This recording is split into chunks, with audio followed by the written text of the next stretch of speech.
Hey guys, so this is the set of tires that we ended off the ice drifting season with. This was our front tire, this was our rear tire, and this is exactly how they came off the car at the end of the season. We're just gonna go over what we've learned so far.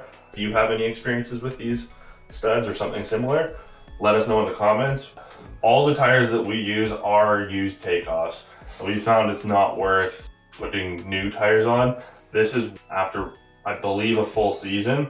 This tire has 1 or 2 weekends worth of drifting on it. So you can see it chews it up quite a bit. It doesn't really matter what tire you're using. If the tire does have good tread on it, it usually has a little bit more grip in the snowy conditions, but it hasn't made a massive amount of difference. Firmer compounds seem to be a little bit less prone to having the studs ripping out compared to the softer compounds.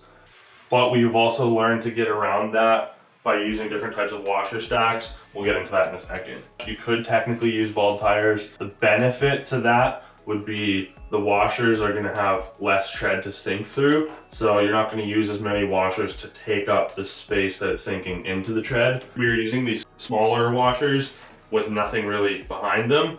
On the rear of the car, they were twisting and ripping out. The other thing we were starting to do was adding bigger washers to disperse the load on the stud through more cords and more area of the tire so that it was less prone to twisting out. As we started to add these washers, it gave us a lot more stability to the stud within the tire. Because we were using studs that didn't have perfectly matched inside diameter to the stud, they would start to walk around on the stud and become off-center. As soon as they became off-center, it became more likely that the stud was going to catch some sort of edge on the ice and fold over like this. At that point, it would usually start to leak from underneath this big washer because it would create a little bit of a leak around where the stud is sitting in the tire. As long as the washers were staying, or the whole stack was staying tight, and wasn't walking around, they weren't really leaking or having any issues. If you reuse your studs multiple times,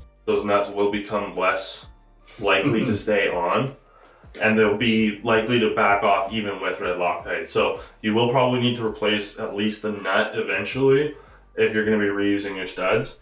As far as the studs themselves go, what we're using is an MF44 Endurance 2 stud. These studs are a 8mm protrusion stud that's on this head surface. They have a 6mm shank diameter, so you're going to want to try to get washers that match that shank diameter, which is just going to help add more stability within the height of the stack and just prevent it walking around more. As soon as it's got room to wiggle within the washer, that's when you're more likely to have issues like this come up. The stud head is a 1/4 drive, and then the nut is a 10mm nut. We were torquing them individually to 20 foot-pounds on every single stud by the end. 15, because they're reused. If you use an impact drive on this, it's gonna be more likely to damage the threads on the nut, and it may not actually be torquing even though you feel like it was pretty snug. The other washers that we're using, these smaller ones, we're pretty much using these mostly just to adjust protrusion. You can get to the point with too much grip. 31mm washer, 18mm was this smaller one. We did this on both sides, so this is pretty well a matching stack on both sides. Obviously on the inside though, you don't really need as many of the 18mm.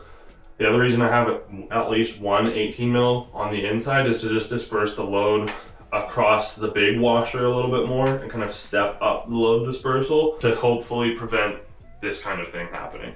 Stacking the washers onto the outside, then drilling it in.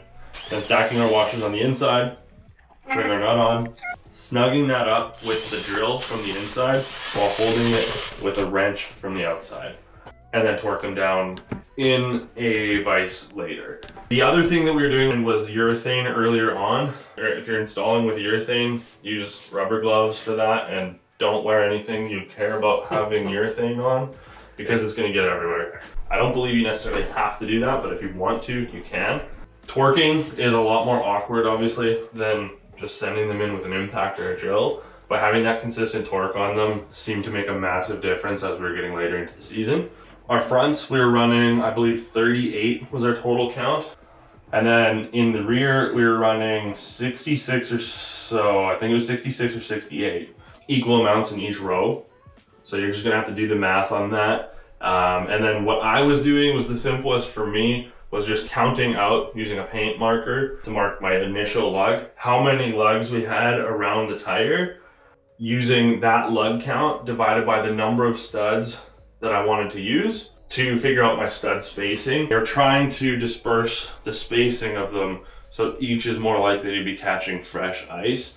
If you have all of them perfectly in line with each other, it's more likely that one's just gonna be carving out in front of the other. Don't start with this many. It's much easier to add studs in later than to take them out and patch them or rebuild an entire tire because you have too much grip. Other thing that we were touching on was stud orientation. This is going to apply a little bit to both sides of the car. Depending on your alignment, you're going to want to stack more of the studs to where more of the contact is going to be happening.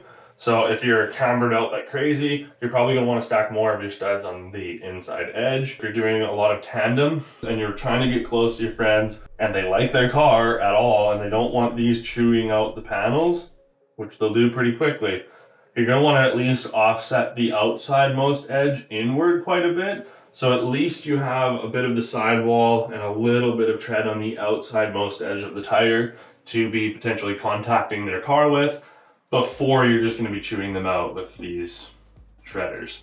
We were doing 2 rows in the front, 4 rows in the rear. That is entirely up to you. That's really all we experimented with. Part of why we were taking the time to torque every single one of these individually is the time that it takes to make a tire. If it gets low on pressure or you have issues because the studs aren't staying tight, you could destroy that tire in a matter of like 1 or 2 laps. If the tire gets low on pressure, stop immediately. We ended up getting tire sensors from Amazon. I would highly recommend those if you don't have tire sensors. They're just Bluetooth ones that you put onto the valve cap. They're not necessarily the most accurate, but it's gonna start beeping at you if your PSI gets below whatever range you set it to. Then you just put it on your dash. You can set it to however high or low of tire pressure you want. It'll warn you when it goes down to that tire pressure, and then you can stop, get off the track, air up your tires, swap out to spares. If you are not able to just stop dead on your track wherever you are, set it to a high pressure so that if it starts to leak down a little bit at all, you know immediately and you can get off the track. If you get too low on pressure with these, they will self-destruct so quickly. You'll go a matter of feet and it'll be completely destroyed, and don't even look at your rim. It's gonna be completely chewed up. Each of these tires, this one in particular, I think was taking like 2 hours per tire to produce. These ones with a lot less studs would take less time. It was taking a lot less time not using urethane once I decided I didn't really need it. The main thing we're using is just that red Loctite to keep them tight, torquing them to spec that we determined. For determining that spec, we actually took studs and nuts, put them in the bench vise, and actually 1 foot-pound at a time stepped up the torque wrench until it stripped out one or the other, which ended up being the nut. Tire sensors though, highly recommend those, because with 2 hours per tire, it's going to be a really sad moment if you kill one. Especially if you're early into your day, it's the most frustrating thing.